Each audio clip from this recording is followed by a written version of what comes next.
From Spain to Turkey to Japan to Ukraine, messages of solidarity are pouring in for Paris from around the globe, with multiple calls for the world to further step up its fight against terrorism.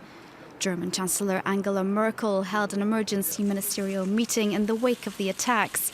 She said the German and French governments are in close contact. Die Menschen in Paris müssen einen Albtraum von Gewalt, Terror und Angst durchleiden. The people in Paris are enduring a nightmare of violence, terror and fear.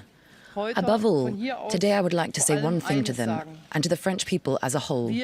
We, your German friends, feel close to you. We are crying with you.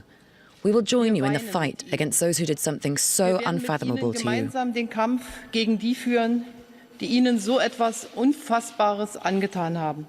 Meanwhile, in the UK, Prime Minister David Cameron also held an emergency cabinet meeting as a terminal at London Gatwick Airport was evacuated amidst heightened security fears across the Channel. He promised to redouble efforts to wipe out the extremist ideology behind the attack.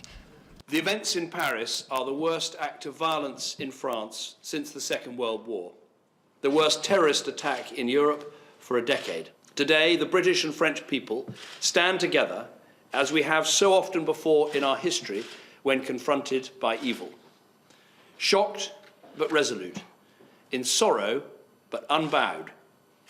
My message to the French people is simple. Nous sommes solidaires avec vous. Washington was the first to promise its support just hours after the attacks broke out. Whenever these kinds of attacks happened, we've always been able to count on the French people to stand with us. They have been an extraordinary counterterrorism partner, and we intend to be there with them in that same fashion. In Brussels, European flags fly at half-mast, as flowers, candles and messages are laid at French embassies around the world.